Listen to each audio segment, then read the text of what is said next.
सबसे पहले ये पूरा वीडियो देखिए। अगर वीडियो अच्छा लगे तो ज्यादा से ज्यादा शेयर कीजिएगा। बिहार में हर आदमी सोच रहा वोट किसे किया जाए, बीजेपी, जदयू, आरजेडी, कांग्रेस या फिर जनसुराज। तो सर एक बात गांठ बांध के रख लीजिए, चाहे आप वोट किसी को भी दे दीजिए, यहां बिहार बदलने कोई नहीं आया। अगर सच में बिहार बदलना होता, बिहार एक बार में बदल जाता, बिहार 5 साल में बदल जाता। नीतीश कुमार को बिहार बदलना था, बदल दिया ना 5 साल के अंदर। बिहार में न रोड था, न सड़क, न बिजली, न स्कूल, न हॉस्पिटल, एक ढंग का हाईवे तक नहीं था।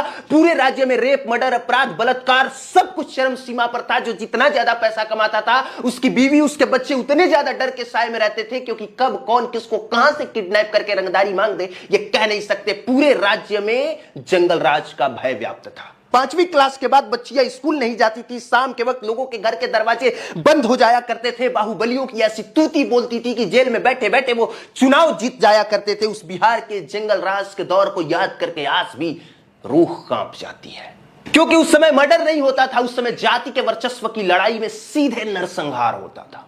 सच में वो बिहार बिहार था ही नहीं, बल्कि बीमार बिहार था। उस बीमार बिहार को नीतीश कुमार ने मात्र 5 साल के अंदर बदल के रख दिया।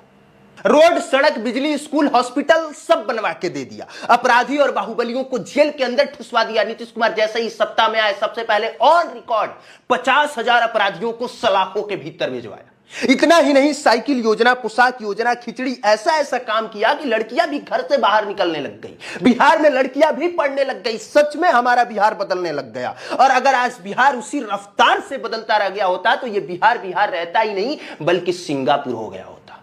लेकिन अफसोस कि इन 5 सालों के बाद जैसे पूरा बिहार ठप पड़ गया। नीतीश कुमार हर 5 साल के बाद जंगल राज का भय दिखाते थे, दोबारा से सत्ता में आ जाते थे। नीतीश कुमार के पीएम बनने की महत्वाकांक्षा और खुद की नरेंद्र मोदी से तुलना ने बिहार को दोबारा से उसी गर्त में ढकेल दिया, जहां से नीतीश कुमार ने खुद ही बिहार को उस जगह से निकाल के लाया था।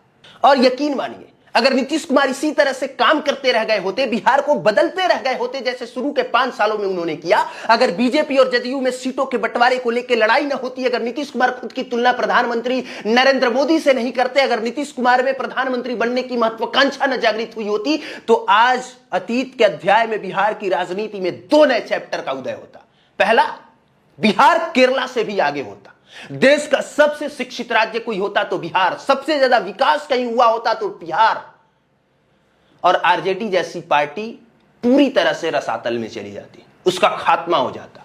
भले ही आप माने न माने, भले ही आप लालू प्रसाद यादव को गरीबों का मसीहा बताए, भले ही आप कहें कि लालू प्रसाद यादव ने शोषित और गरीब वंचितों के लिए बहुत कुछ किया है, और सच में बहुत कुछ किया है, मैं इस बात को मानता भी हूं। मैं क्या, बिहार की राजनीति मानती है, देश इस बात को समझता है। लेकिन दूसरा सबसे बड़ा अहम सच यह भी है कि चारा घोटाला का जैसे ही आरोप लालू प्रसाद यादव पर लगा, उनकी पार्टी रसातल में चली गई।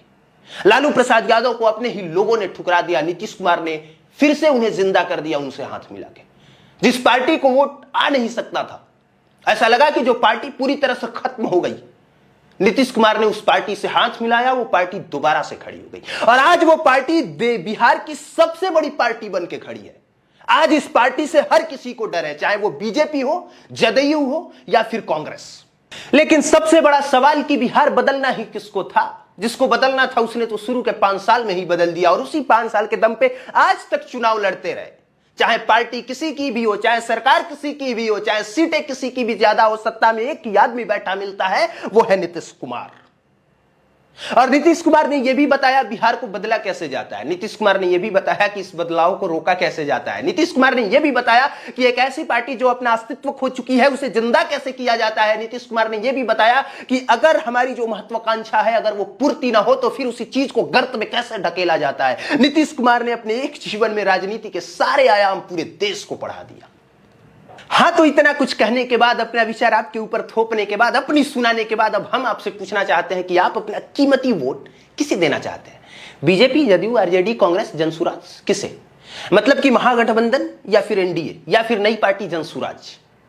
वैसे हमारा काम था आपको सच बताना, वो सच जो आप भी जानते हैं, लेकिन उस सच को इग्नोर करके इसके बावजूद वोट करते हैं, क्योंकि आपको लगता है कि अगर हम इसे वोट नहीं करेंगे तो हमारा जो विपक्षी है या फिर जो हमारे बारे में नहीं सोचता वो सत्ता में आ जाएगा तो दिक्कत हो जाएगा, इसलिए हम इसी वोट करते हैं।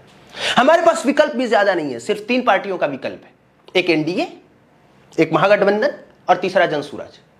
हाँ, एनडीए का अपना एक अलग जलवा है, उसमें से यह जलवा है कि जदयू कब किसके खाते में जाके बैठ जाए ये कह नहीं सकते। मतलब जदयू चुनाव तो लड़ रही है बीजेपी के साथ, लेकिन चुनाव जीत जाने के बाद जदयू बीजेपी की ही साथ रहेगी इस बात की कोई गारंटी नहीं है। और इन लोगों की अपनी कोई विचारधारा है नहीं, मतलब आज इनके साथ, कल उनके साथ, कल उनके साथ, आज इनके साथ, मतलब सिर्फ सभी पार्टियों को एक ही चीज चाहिए, सत्ता का लोभ। ऐसे में जनसुराज एक विकल्प तो है, लेकिन अभी नई नई पार्टी आई है, अभी पदयात्रा इन्होंने किया है। बिहार के लिए कोई ऐसा बड़ा जन आंदोलन नहीं किया जिस बाबत हम कह दें कि आप जाएं जनसुराज को वोट कर दें। लेकिन आप सोच सकते हैं, और आपके सोचने से पहले और वोट करने से पहले हम आपसे पूछना चाहते हैं कि आप किसी भी पार्टी को वोट क्या सोच के करते हैं। 4 रीजन बता दीजिए सिर्फ।